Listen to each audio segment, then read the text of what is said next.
असक इजोत बाइबल के किताब के अध्ययन अछि जे अहाँ के एक सुयोग्य मार्ग में आगा बढ़ावे में मार्गदर्शन दऽ रहल छथि आ परमेश्वर के समानता में जीवन जिय के लेल मदद करै छथि। यूहन्ना 1:12 में हमरा बता रहल छथिन, मुदा जे सब हुनका ग्रहण कयलथि हुनका परमेश्वर के संतान होबा के अधिकार सेहो भेटलनि, अर्थात हुनका जे नाम पर विश्वास राखै छथि।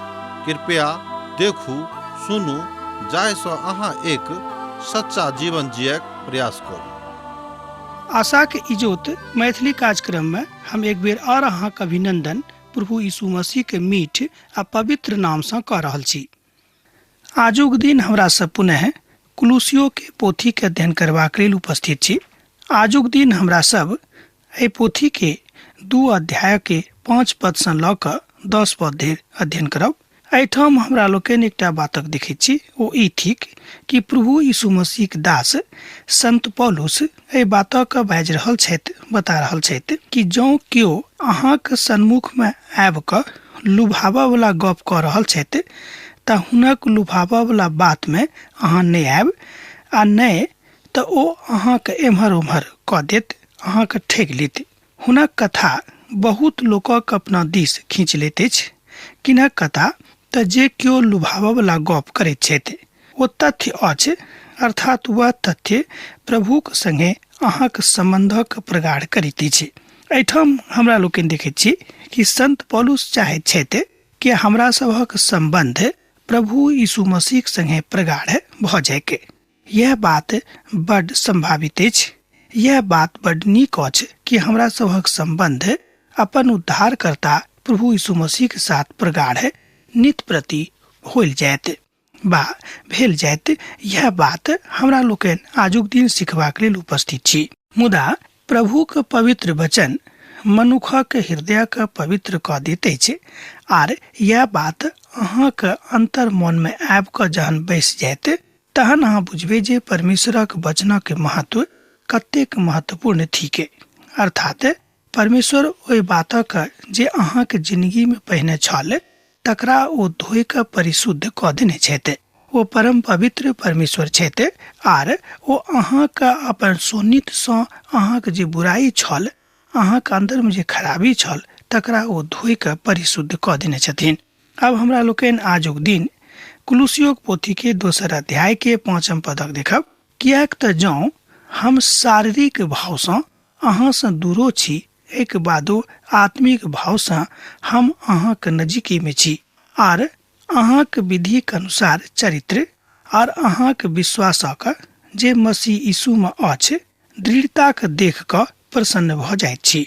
एहिठाम संत पौलुस इशारा कऽ रहल छथि कुलुसियो के विश्वासी के तरफ। सोझ गप में ओ कुलुसियो के विश्वासी के बाजि रहल छथि कि जहन हम अहाँक देखैत छी, अहाँक विश्वासक देखैत छी, अहाँक बातक सुनै छी, तऽ हमरा एहि बात सँ बड्ड प्रसन्नता भऽ जाइए कि अहाँ अपन प्रभु सँ कतेक नेह लगा रहलहुँ हैं। आ हमर यह इच्छा अछि कि जे नेह अहाँ हुनका सँ अखन कऽ रहलहुँ हैं, एही तरह अहाँ हुनका संगे बनल रहब। आ जाय काल में पौलुसक भाय एहि बातक जानैत छलाह, तहन ओ एहि बातक हुनका लग आबि कऽ बाजैत रहथि। एहिठाम पौलुसक भाय सँ मतलब हमर अछि जे सब केओ हुनका संगे प्रभु यीशु मसीह के काज में लागल रहथि। एहिठाम हम कोनो हुनक निजी भाई के विषय में बा सहोदर भाई के विषय में कथा नहीं कर रहलहुँ हैं जे दैहिक रूप से हुनका संगे जुड़ल रहथि। कियाक तऽ एहि तरह कोनो बात हमरा लोकनि पवित्र पोथी बाइबिल में नहीं देखैत छी।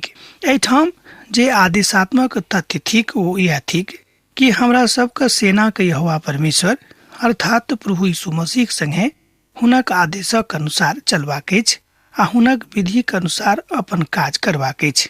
जे सेवा भाव से अहाँ परमेश्वरक सेवा में जुड़ल छी, जाय कारणे अहाँ प्रभु के सेवा कऽ रहल छी, जाय कारणे अहाँ प्रभु यीशु मसीह संगे अपन नेह जोड़ लेलहुँ हैं, तहन जहन अहाँ अपन नेह जहन प्रभु यीशु मसीह संगे जोड़ लेने छी, तकरा ऊपर अहाँ ध्यान राखबेक और अहाँ कहियो दैहिक नहीं भऽ जायब। एहि बातक दिस एठाम संत पौलुस इशारा कऽ रहल छथि।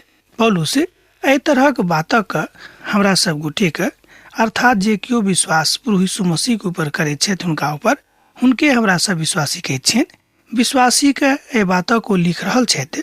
एहि बातक अहाँ देख सकैत छी पहिल कुरिन्थियों पोथी 15 अध्याय आ तकर 58 पद में।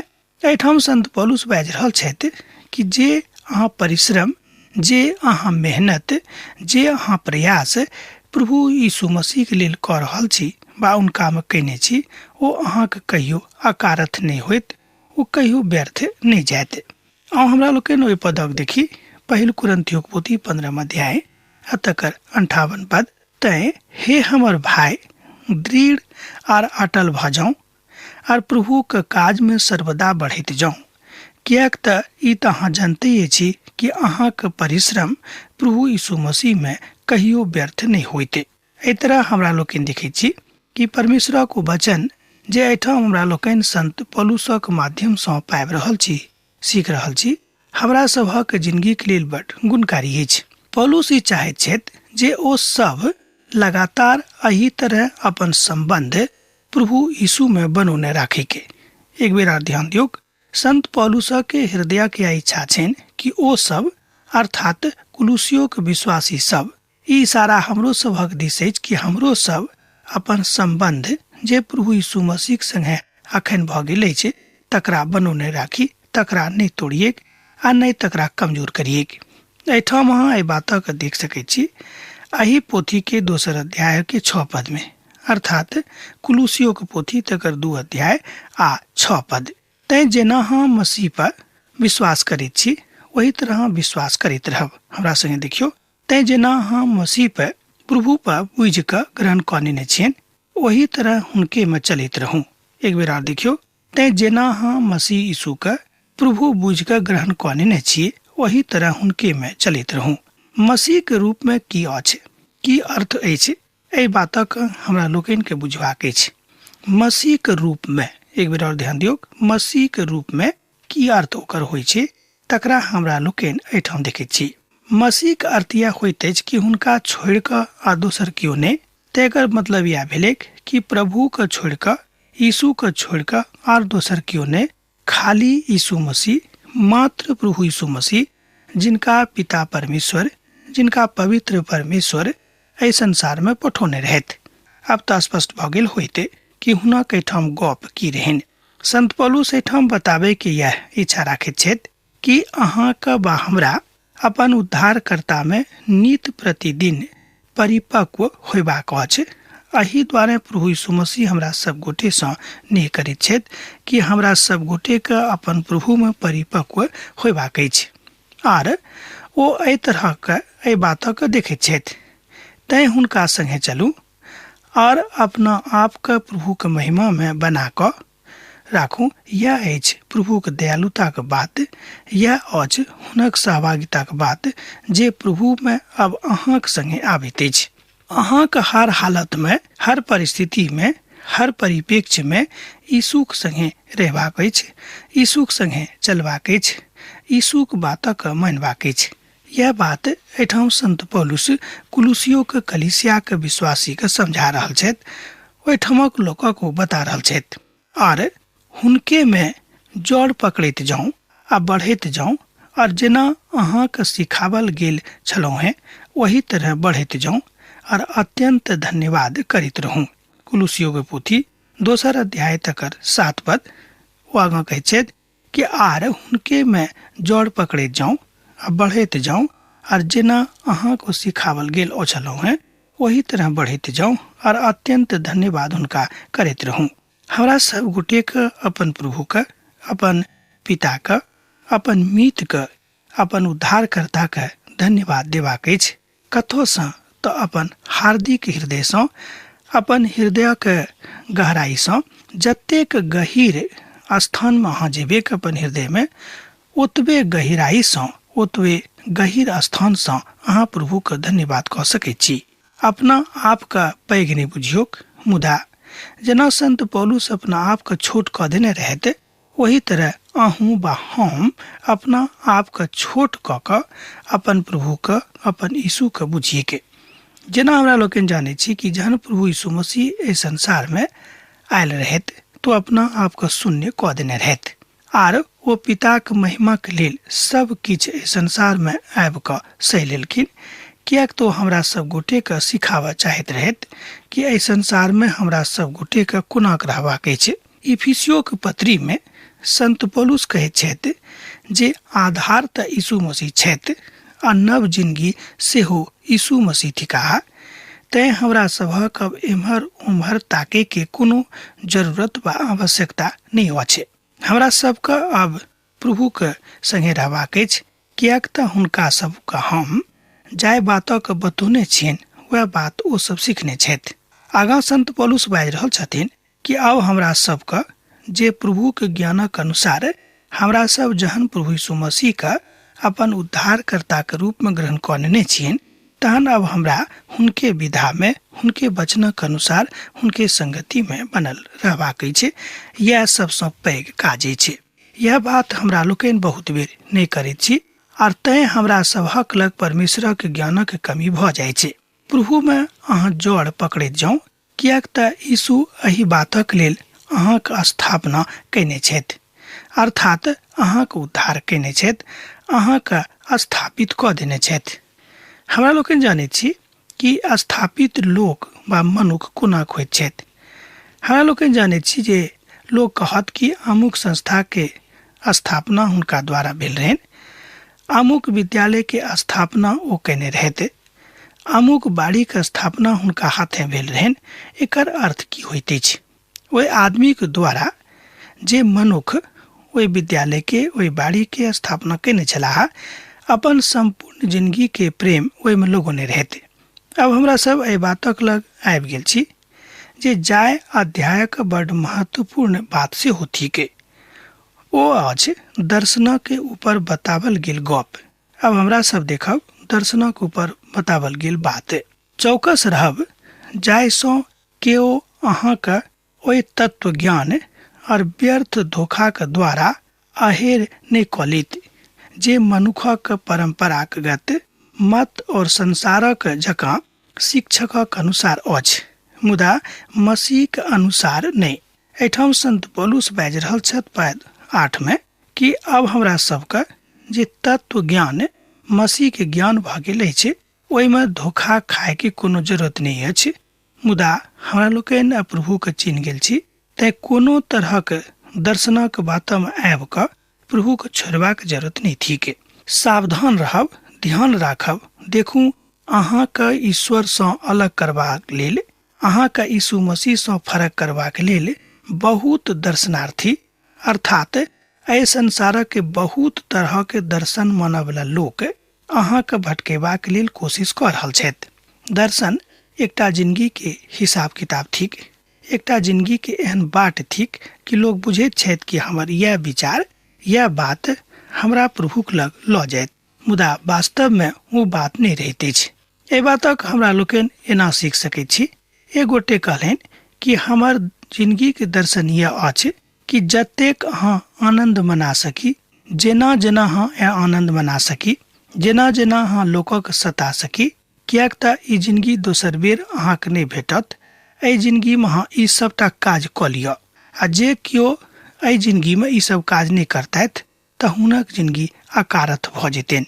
आब बुझियौ इहो मनुखक दर्शन अछि आजुक युग में। एहि तरहक दर्शन राखय वाला मनुख बहुत तरह के अहाँक लग में तर्क आनि कऽ घटना के बता कऽ अहाँक मनक एम्हर उम्हर कऽ देत। हमरो मन के एम्हर उम्हर कऽ सकैत छथि, कियाक तऽ हमरा सब गोटे मनुखे थिको हैं। तैं आवश्यकता थिक कि हमरा सबके प्रभु यीशु मसीह के दर्शन में, हुनक ज्ञानक दर्शन में, हुनक उत्तराधिकारी के दर्शन में रहि कऽ जे बात ओ लोकक बतौने छथि हमरा सिखबाक अछि। एहिठाम प्रभु यीशु मसीह के उत्तराधिकारी के छथि? अहाँ बा हम जे केओ प्रभु यीशु मसीह के ऊपर विश्वास करैत छी, ओ प्रभु यीशु मसीह के एहिठाम उत्तराधिकारी छथि। ई महान आदर, ई महान पद प्रभु यीशु मसीह के दिस सँ अहाँक बा हमरा भेटल अछि। पहिल कुरिन्थियों के पोथी 1 अध्याय तकर 30 पद में एहि बातक ऊपर बड़ नीक रीति सँ बतावल गेल अछि। जँ अहाँक लग पवित्र पोथी बाइबिल अछि तऽ अहाँ पढ़ि कऽ देख लेब। मुदा हुनके दिस सँ अहाँ मसीह यीशु में छी, जे परमेश्वरक दिस सँ हमरा लेल ज्ञान ठहरलाहा, अर्थात धर्म और पवित्रता आ छुटकारा। एहि बातक हमरा लोकनि एहिठाम देखलहुँ पहिल कुरिन्थियो पोथी 1 अध्याय तकर 30 पद में। एहिठाम परंपरावादी लोकक अलावा प्रभु यीशु मसीह के लोग छथि, और जे केओ एहि संसार में जादू टोना मानैत छथि आ तरह तरहक दर्शन लऽ कऽ ई बुझैत छथि कि हम एही रीतिसँ स्वर्ग राज में चलि जायब, हुनको ऊपर एहिठाम संत पौलुस बाजि रहल छथिन। आ पवित्र पोथी के बातक ऊपर विश्वास करनाइ यह कहैत अछि। एहिके बादो हमरा लोकनि देखैत छी कि परमेश्वर कतेक निदानात्मक दृष्टिकोणसँ अहाँके ताकैत छथि, कतेक नीक रीतिसँ अहाँके परंपरा परिवारसँ हटाबैत छथि। ओ कहैत छथिन कि अहाँ तमसायब नहि, अहाँ एम्हर उम्हर नहि जायब, किएक तऽ परमेश्वर अहाँके अपन हृदयसँ नेह राखैत छथि और परमेश्वरक महिमा अहाँके जिंदगी में अब झलकनाइ आरंभ भऽ गेल अछि। तैं अहाँ दुनियाक नजर में नीक बनबाक प्रयास नहि करब, मुदा परमेश्वरक नजर में स्वयं के बढ़ायब, हुनका नजरी में स्वयं के नीक करबाक कोशिश करब। एहिठाम एहि बातक दिस सोझा सोझी इशारा संत पौलुस कऽ रहल छथि। कुलुसियो के कलीसिया के समझाबित, कुलुसियो के कलीसिया के विश्वासी लोकक समझाबित संत पौलुस अपन मसीही जीवनचर्या के विषय में बता रहल छथि कि हमरा सब गोटे के संसारिक ने, हमरा सब गोटे के शारीरिक ने, हमरा सब गोटे के दैहिक ने, मुदा हमरा सब गोटे के आत्मिक बनबा के आवश्यकता अछि। कियाक तऽ हमर आधार, हमर दर्शन प्रभु यीशु मसीह छथि। एहि संसारक दर्शन, एहि संसारक दार्शनिक हमरा सब गोटे के उद्धारक बाटक लग नहि लऽ जा सकैत छथि, तऽ उद्धारक बाट में कतऽसँ लऽ जेताह। अर्थात वर्तमान आ भविष्य आ भूत हुनका हाथ में नहि छनि आ नहि हुनका नियंत्रण में छनि। हुनका लग जरूर एकटा विचारात्मक दर्शन छनि, मुदा प्रभु यीशु मसीह के हाथ में भूत, भविष्य आ वर्तमान आ संसारक सबटा शक्ति हुनके में सन्निहित छनि। तैं संत पौलुस बाजैत छथि कि प्रभु यीशु मसीह के विषय में कथा करनाइ अहाँके लेल बड़ उचित अछि, किएक तो अहाँके उद्धारकर्ता थिकाह। कुलुसियो पोथी तकर 2 अध्याय आ तकर 9 पद एहि बातक कहैत अछि, किएक तऽ हुनका में समस्त ईश्वरत्वक समस्त परिपूर्णता देही के साथ वास करैत छनि। कुलुसियो के पोथी तकर 2 अध्याय आ तकर 9 पद एहि बातक कहैत अछि, हुनका में ईश्वरत्वक समस्त परिपूर्णता निवास करैत छनि। यह बात एहिठाम संत पौलुस बाजि रहल छथि। यीशु में संपूर्णता अछि, अर्थात संपूर्ण ईश्वरत्वक सबटा गुण, सबटा स्वभाव आ सबटा भाव हुनका में देखल जाइत अछि। तहन अब अहाँ बाजि सकैत छी कि यौ अहाँ कोना बाजि सकलहुँ हैं कि ईश्वरक स्वभाव कोन तरहक छैक। जतेक पैघ पैघ ईश्वरक भक्त भेलाह, जाय भक्तक विषय में संपूर्ण पवित्र पोथी बाइबिल में लिखल गेल छै कि बतावल गेल अछि, ओहि में सब भक्त एहि बातक कहैत छथि कि ईश्वर परम दयालु, परम कृपालु आर पापी सँ प्रेम करयवला, पाप सँ घृणा करयवला आर हुनका में संपूर्ण संसारक सबटा शक्ति निहित छनि। यह ईश्वरक स्वभाव छैक। एही स्वभाव में हुनका हमरा लोकनि बुझि सकैत छी। आ ई सबटा गुण प्रभु यीशु मसीह में रहनि। कोनो 99% ने, कोनो 50% ने, 40% ने, 20% ने, मुदा 100 के 100%। तैं हाँ बाजि सकलहुँ हैं खूब दृढ़ विश्वासक साथ कि प्रभु यीशु मसीह में संपूर्ण ईश्वरत्व निवास करैत रहनि। मसीह के सुंदरता एही बातक व्यापित करैत अछि और अहाँ हुनके में भरपूर भऽ कऽ अपन जिंदगी के बिता सकैत छी। कुलुसियो के पोथी 2 अध्याय तकर 10 पद एहि बातक कहैत अछि, कने अहाँ हमरा संगे देखियौ और अहाँ हुनका में भरपूर भऽ गेल छी जे समस्त प्रधानताक आ अधिकारक शिरोमणि छथि। एक बेर आर देखियौ, और अहाँ हुनके में भरपूर भऽ गेल छी जे समस्त प्रधानता आ अधिकारक शिरोमणि छथि। अर्थात हुनका ई सबटा बातक अधिकार पिता परमेश्वरक दिस सँ भेटल छनि। अहाँ यीशु में परिपूर्ण भऽ सकैत छी, किएक तो पूरा छथि, परिपूर्ण छथि। अंग्रेजी में एहि बातक लेल एकटा शब्द आबैत अछि, अहाँ शायद जानैत होबे। एहि शब्दक लोक कहैत छै कंप्लीट, अर्थात जकर अर्थ होइत अछि कि यीशुक संगे संगे यात्रा करलासँ सोझ गपमे एकर अर्थ होइत अछि कि अहाँ हुनका में पूर्ण रीतिसँ पूर्णता में छी, अर्थात एहन कोनो बात नहीं थिक जाय बातक हम हुनका में कमी घटी देखैत छियनि। हमरा लोकनि मनुख छी, हमरा सब में कोनो ने कोनो प्रकारक के कमी घटी कतौ ने कतौ रहते छै। एकटा उदाहरण से हमरा लोकनि बुझि सकलहुँ हैं। मान लियो क्यों बचता है कि हम अमुक बातक बनावे में एहि संसार में सर्वोच्च स्थान पर छी, मुदा जहन हुनक बनावल वस्तु के अहाँ लोकक देखेबे तऽ बहुत लोग, हम कहब हजारों लोग, किछ ने किछ अपन मंतव्य दऽ देता है कि ई बात एहिमे नहीं रहबाक चाही, ई बात एहिमे नहीं रहबाक चाही, ई एना के बा ई ओना के होबाक चाही। किएक तऽ आ जँ हाँ ओहि बातक विश्लेषण करबै जे ओतेक लोग बाजि रहल छथि ओ उचित अछि कि नहि, बा अनेरे ओ ईर्ष्या में बाजि रहल छथिन।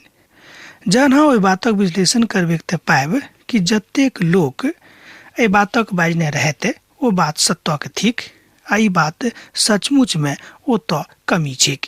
एकर मतलब यह भेलै कि अहाँ संसारिक रूप में केतबो ज्ञानी छी, केतबो कोनो बातक विषय में जानकारी राखैत छी, मुदा परमेश्वरक नजरी में अहाँ बहुत छोट भऽ जायब आ हुनक ज्ञानक सन्मुख में अहाँके ज्ञान बहुत अदला भऽ जायत।